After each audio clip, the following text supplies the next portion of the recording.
Hello everybody, it is Monday the 5th of August. Today I want to talk about love and what love actually is. Love is the judgment of God that is in your heart.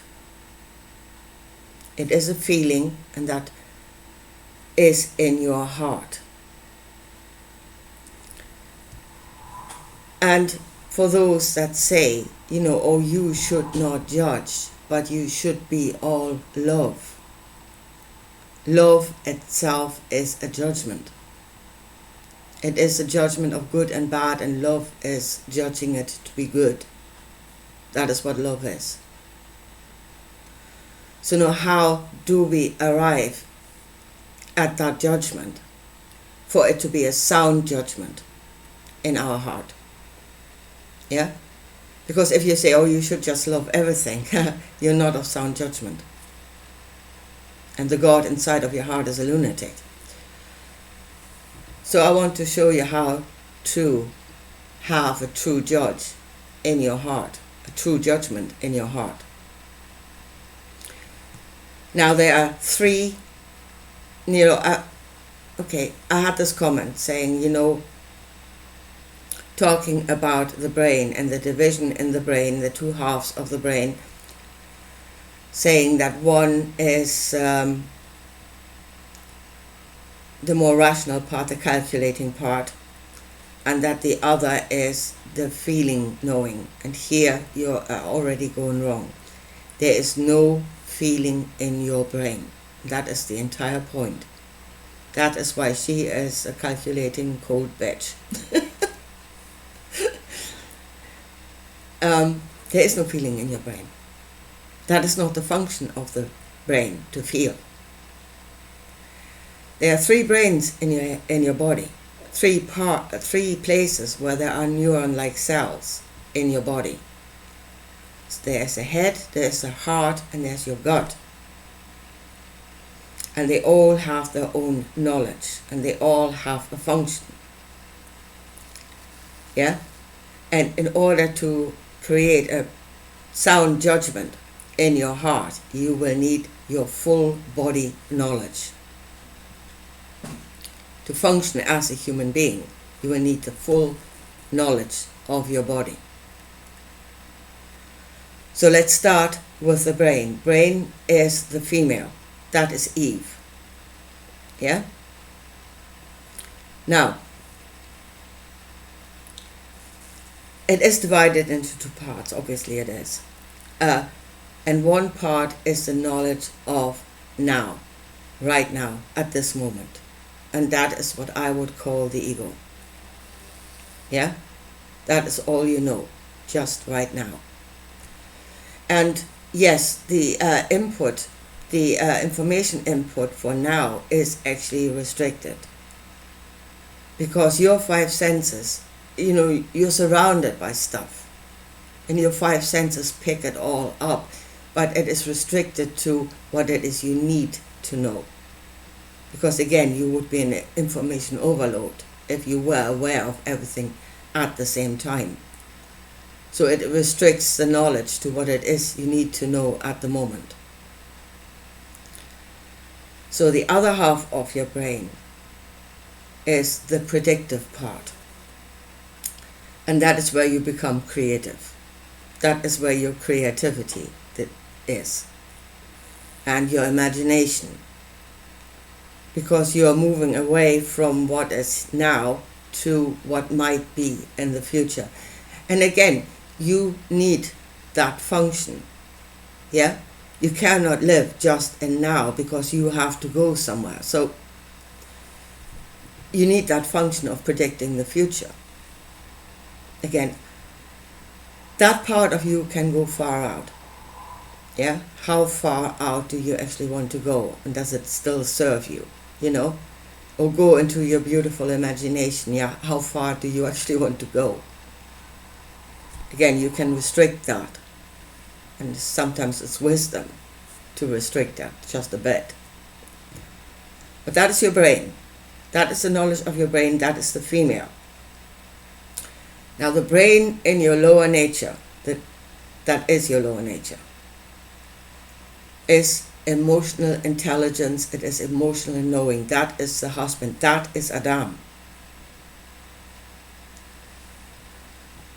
And it is the knowledge of, emotional knowledge of danger, of injustice, for instance, of the knowledge there might be potential loss, fear, anger, sadness.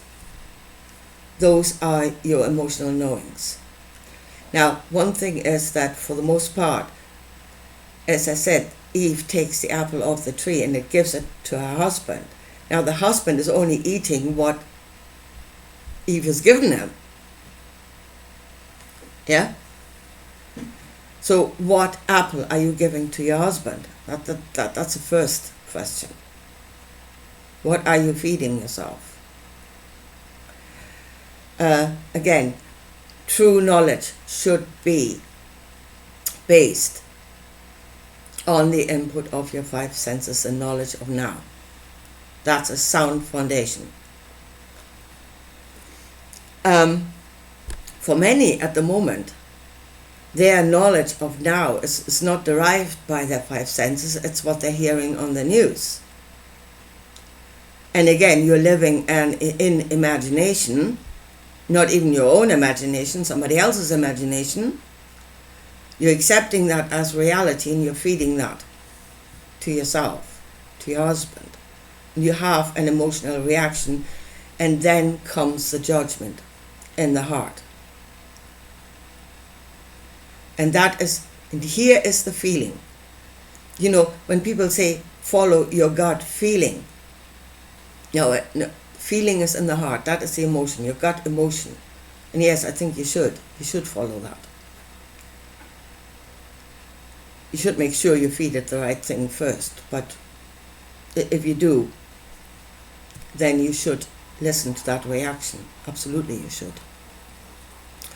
So the two come together in the heart. And then there is the knowledge of good and bad based on all the information. And then the heart is the judge. There's the judgment of God. All the knowledge of God coming together in the heart to form a judgment. And love is basically, if you feel love, it's your heart has judged it to be good. And if you feel hate or disagreement, your heart has judged it to be bad.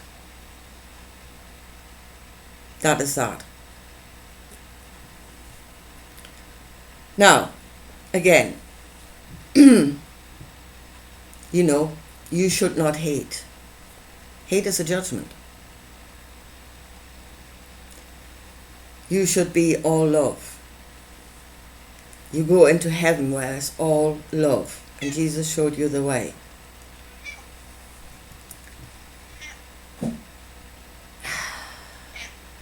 Where do I start here? Let me just think. Well, okay, let's start with the emotional knowing. Yeah. So Jesus says the way to heaven, the way to have love in your heart is basically to cut off your negative emotions. Throw Satan out of your heaven. Yeah? Don't let him be a part of the judgment in your heart. Kick him out. And then you know no evil, and then you're in heaven. Which is not sound judgment. Yeah, just you judge good and bad by just getting rid of the opposition and no longer listening to their voice, and then you're in heaven.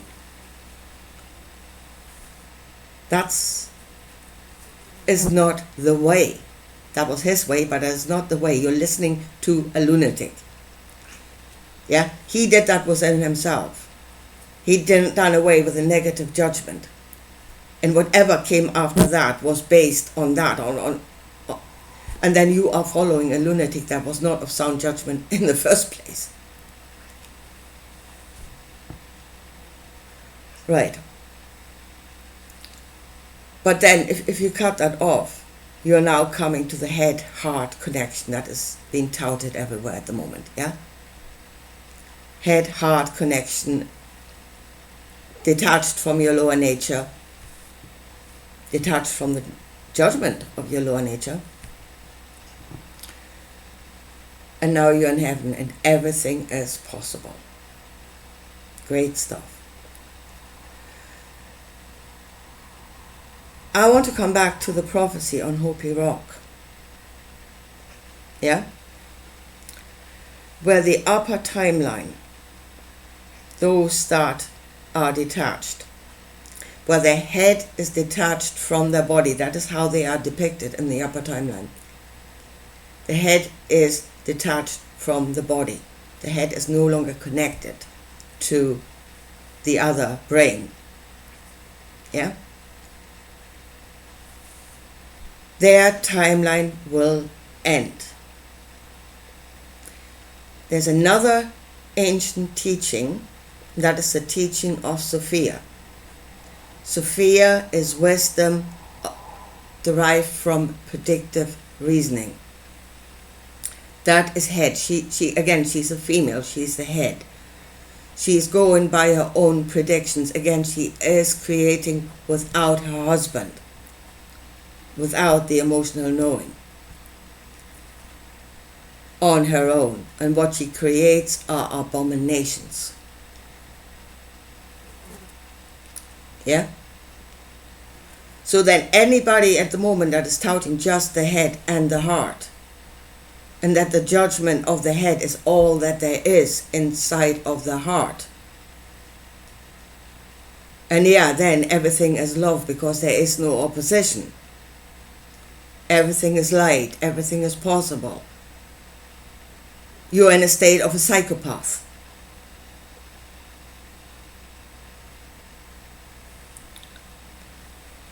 There is a saying in Germany that my grandfather was very fond of. And that is, Liebe geht durch den Magen.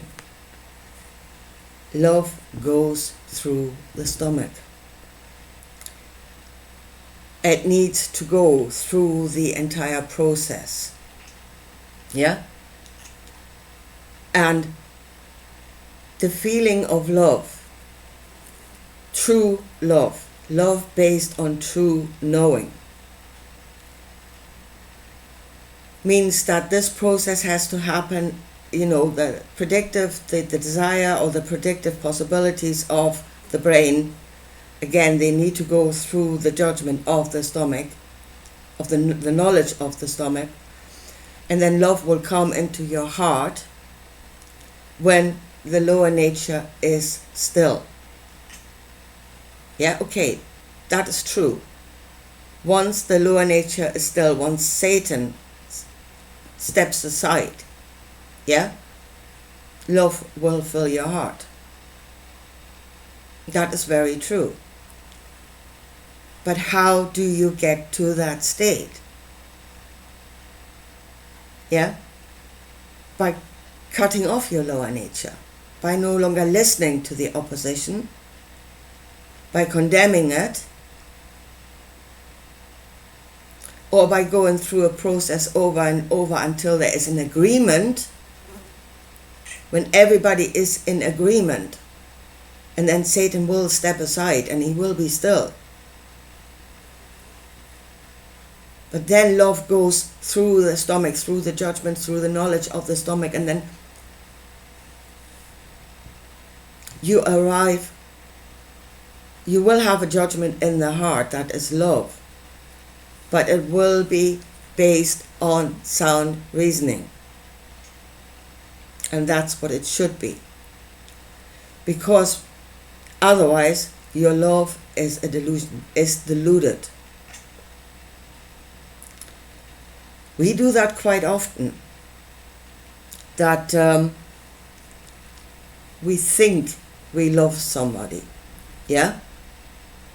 But then again, that is based on what we think they are, on a lot of it is imagination, not based on reality. But then when the reality comes to the fore and we get to know the person, then maybe we fall out of love.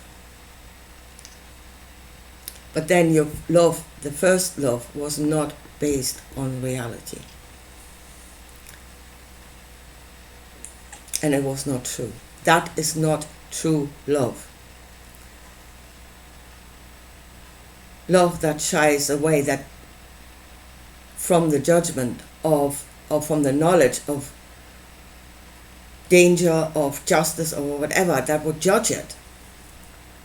Love that shies away from that is not true love. Once it has passed through, once love has gone through the stomach,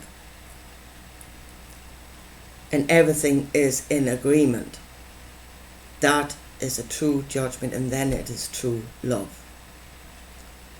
Yeah? And if you feel hate before that, that is another judgment of the heart. And that means things are not right. Yeah? Things are just not right. You should not love that because there's something not right here. And you should not love what is not right. Then you must work on it. Love is something that has to be worked on to get to the true state. And that is just the sound judgment of God, really. So here, at the moment, everything is the head. You are being driven into a state of a psychopath, into the state of Sophia. And yes, there may be a great feeling of love there, but it is not based on the full knowledge that you have. It's not based on reality, on the fullness of reality. And therefore, that love itself is a delusion. And that was the way of Jesus. Yeah? Just cut away the opposition. And the light of the enlightened mind, the enlightened head will be the only truth. You're a psychopath in that state. And the love in your heart is not the true light of love. Anyway, here, I think I leave it at that for today. And I talk to you again soon. Bye.